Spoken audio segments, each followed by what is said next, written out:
Soy Graciela Queirolo, soy profesora y doctora en Historia por la Universidad de Buenos Aires. Actualmente me desempeño como investigadora CONICET en el Centro de Género, CINIG, de la Facultad de Humanidades de la Universidad Nacional de La Plata.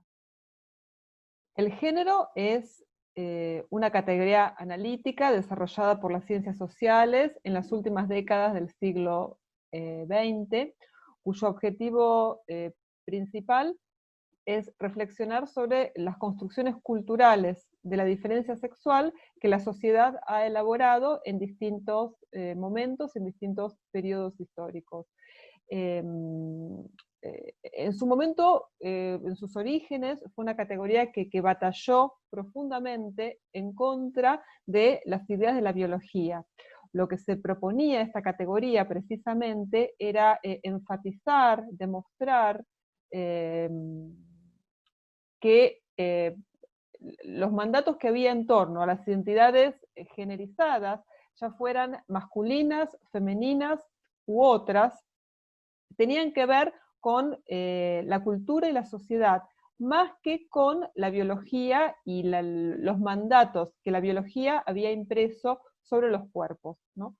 La idea era precisamente romper con el determinismo biológico de la biología que asignaba conductas sociales en base a características físicas, hormonales y fisiológicas. Después ha tenido un largo desarrollo en las décadas siguientes, ¿no? Y hoy en día la encontramos como incorporada ya en organismos de Estado para planificar políticas públicas. La perspectiva de género permite analizar las relaciones sociales poniendo énfasis precisamente o echando luz, iluminando lo que son la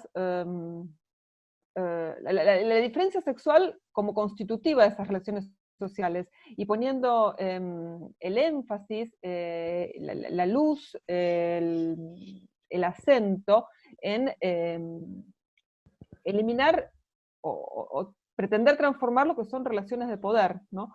Que lo que hacen es, en definitiva, justificar mandatos violentos y legitimar acciones violentas cuya expresión última viene a ser precisamente el asesinato de personas que no cumplen con la norma de género que la sociedad asigna. Lo que se conoce como mundo del trabajo es un mundo muy amplio. Y por supuesto, el mundo del trabajo está atravesado por relaciones de género. En las sociedades modernas, en las sociedades capitalistas, que son las sociedades donde nosotras y nosotros vivimos, estas relaciones generizadas han estado caracterizadas por lo que es una división sexual del trabajo. O sea, una primera conclusión que podemos sacar es que hay, esta división sexual es una división no solamente técnica, ¿no? Sino una división de poder, porque hay las tareas reproductivas, por un lado, han quedado históricamente en cuerpos y tiempos femeninos, mientras que las tareas productivas han quedado históricamente en tiempos y cuerpos masculinos.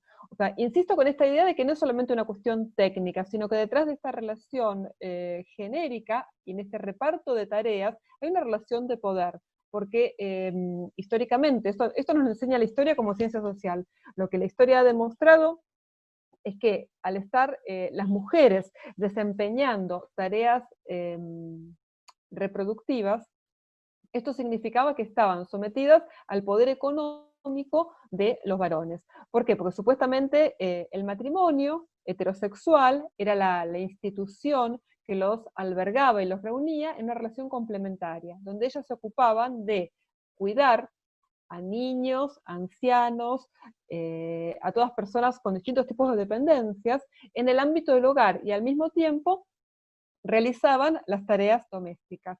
Lo que recibían a cambio de esto era la protección económica de los varones que en el mundo público desempeñaban las tareas laborales. Conclusión, esto sometía al poder económico de los varones a las mujeres, primero. Segundo, los varones se apropiaban de un tiempo y de un trabajo de las mujeres. Hay un montón de estudios que han remarcado esta idea, ¿no?, de que las mujeres son esclavas, como eran, bueno, los esclavos en la antigüedad, o como eran, no sé, los siervos en el mundo medieval, por ejemplo, que trabajaban para un señor.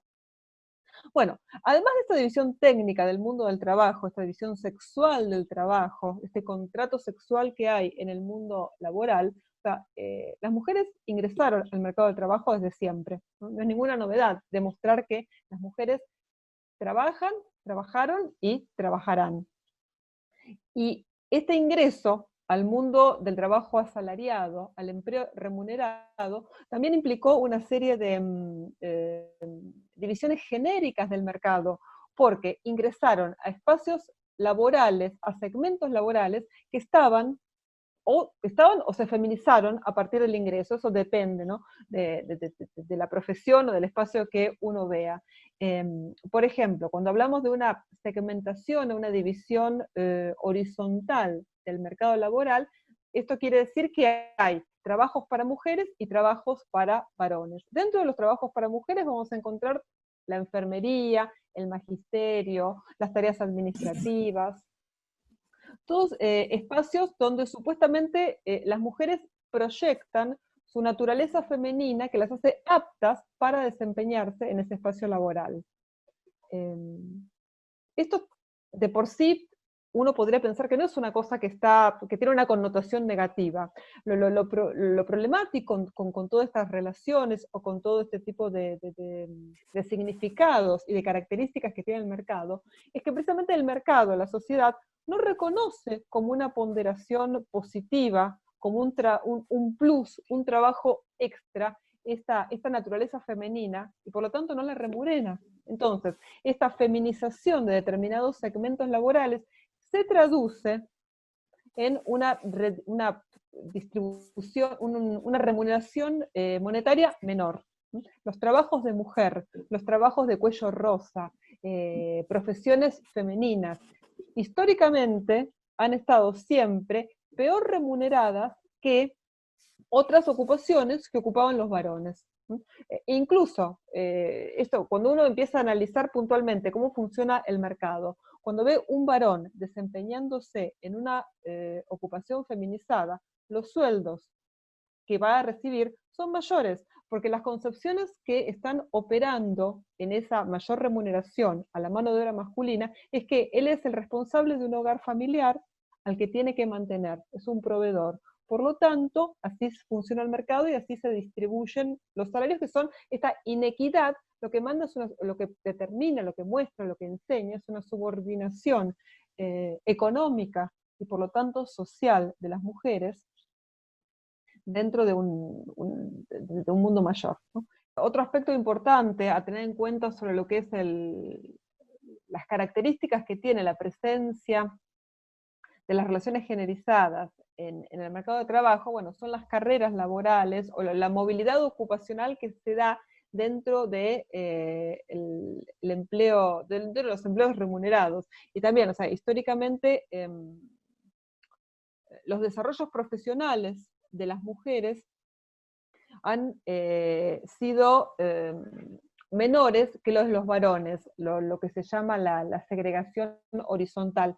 No porque las mujeres mostraran una falta de idoneidad para ejercer las funciones y las tareas más jerárquicas o de mayor jerarquización, sino porque precisamente han estado condicionadas, ¿no?, por estas ideas de que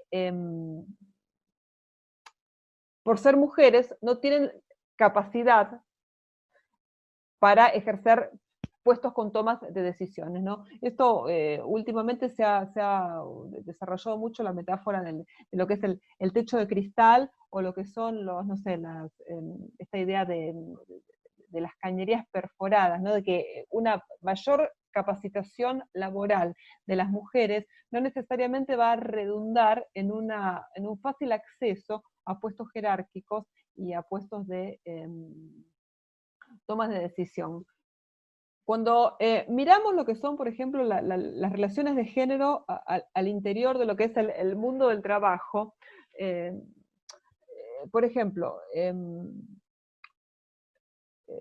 actividades como la conducción de vehículos o actividades como actividades que tengan que ver con lo mecánico y con la ingeniería, históricamente han sido ocupaciones y saberes profesionalizados.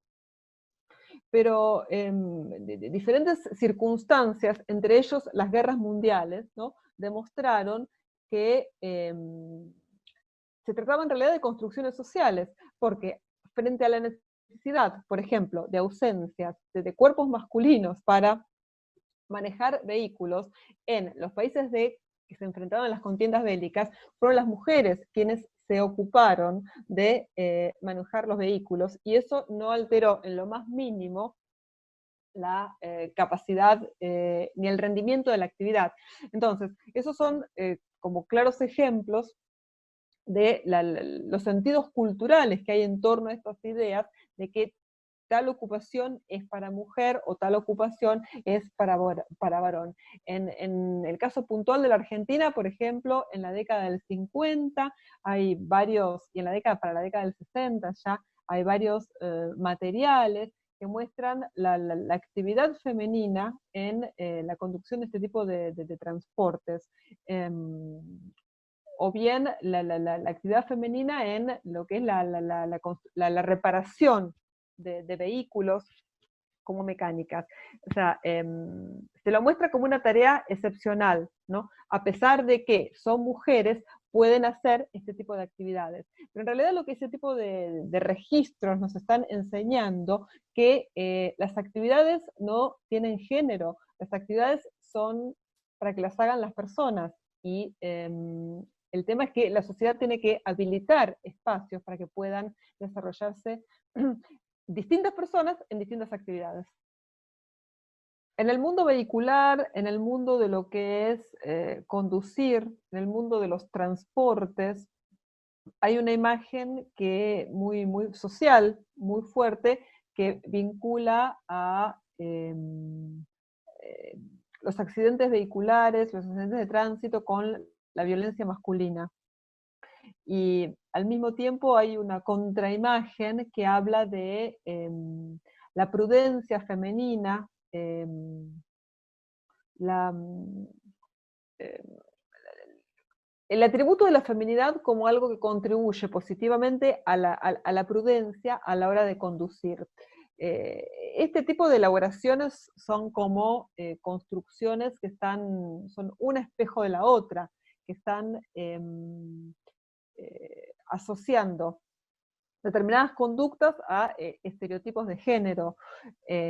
Lo que tenemos que, habría que profundizar un poco más y estudiarse más este tipo de relaciones. Lo que tenemos son actividades, eh, ni los vehículos, ni las actividades asociadas a los vehículos, ni el hecho de conducir tienen género. Son actividades realizadas por personas y como tal deberían desarrollarse en la sociedad en función de las habilidades que cada uno tuviera. Un poco es esta la idea que rescato, ¿no? Proponiendo estas dos imágenes. Creo que también, esto habría que medirlo con estadísticas también, pero creo que al estar los varones sociabilizados en esta idea de que el auto es algo tan vinculado a la identidad masculina, al extremo de que llama la atención cuando hay un varón que no sepa manejar, es como una cosa rara, ¿no? O sigue despertando, no sé, la sorpresa del entorno social, ¿no? El no disponer de este saber que está tan masculinizado y es como innato de los varones. Si sos varón, tenés que saber manejar. Bueno, este estereotipo también yo creo que habilita, como es todo espacio masculinizado, el ejercicio de una violencia de género, o que aparezcan accidentes vinculados a esta manifestación de la masculinidad, pero eso me parece a mí que está vinculado también con formas de sociabilidad y formas de aprendizaje de estos saberes. Y que en eso sería como muy interesante tratar de cambiar la manera de pensar las actividades y la manera de ejercer la actividad. Cuando introducimos la perspectiva de género en espacios laborales, la gran apuesta es precisamente transformar las relaciones y evitar relaciones jerárquicas basadas en discriminaciones de género. Podríamos mencionar otro tipo de situaciones de discriminación también, ¿no? Pero la sensibilidad y la formación de género que traigan tanto mujeres, varones y otras personas, otros cuerpos sexuados, que vayan a ejercer una ocupación, permitiría precisamente evitar estos prejuicios y asignar como estereotipos o descalificaciones a partir en función del género, ¿no?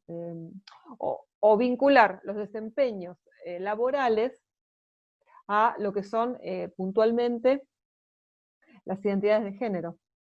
Eso es un tremendo aprendizaje que debería darnos incorporar la perspectiva de género dentro del mundo laboral, dentro de un espacio laboral.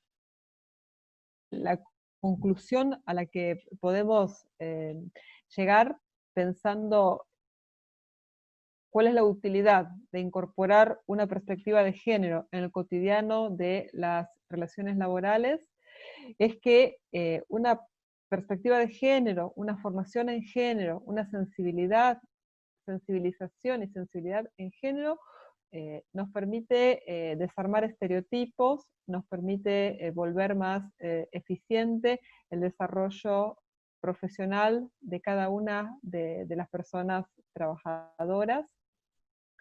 Y en este sentido, la historia como disciplina nos permite, nos ofrece una enorme cantera de recursos para demostrarnos, para enseñarnos que aquellas profesiones que se dijeron que estaban feminizadas, en realidad la feminización lo que escondía era una profunda desvalorización social y una consecuente desvalorización económica que lo que hacía era reproducir de relaciones de inequidad. Ejemplos que todos conocemos, por ejemplo, podemos mencionar, o sea, a las empleadas administrativas, ¿no? Cuando ingresaron masivamente en las oficinas, gracias al uso de la máquina de escribir, se vinculó esa presencia a su motricidad fina para operar un teclado y a su paciencia ante las tareas repetitivas y monótonas. En realidad, la historia nos enseña que ese tipo de características, ese tipo de sentidos atribuidos a la profesión es una manera de desvalorizarlos y no ponderar los aprendizajes que la profesión posee y retribuirlo. Lo mismo se puede decir para las maestras, que siempre se piensa que las mujeres, porque son amorosas, las mujeres que son supuestamente amorosas y pacientes, pueden criar y educar. Criar niños en las casas y educar niños en las aulas. Conocidos son las distintas reflexiones que elaboró distintas autoridades de los ministerios de educación, entre ellos Domingo Faustino Sarmiento, que dijo que las mujeres eran buenas, entre otras cosas, porque eran baratas, era una mano de obra barata en un momento que el Estado Nacional precisaba incorporar una gran cantidad de profesionales capacitados, y qué mejor que las mujeres que servían al presupuesto nacional y a la misión educadora de la escuela pública. Lo mismo se podría aplicar a profesiones sanitarias, como la enfermería. Las mujeres que han sido buenas cuidadoras podían dedicarse a cuidar enfermos y personas con distintas cuerpos dañados, ¿no? Esto era en realidad una excelente manera de reconocer, de desconocer todos los saberes que implicaba el cuidado, ¿no? Y hoy en día, no sé, en un contexto de pandemia, eso ha quedado ampliamente demostrado. O sea, no cualquiera puede cuidar si no está previamente capacitado con saberes mínimos. Eso es lo que la historia nos enseña y es un camino a transitar para seguir aprendiendo y seguir pensando, ¿no? Y trasladar todo ese tipo de cosas al presente.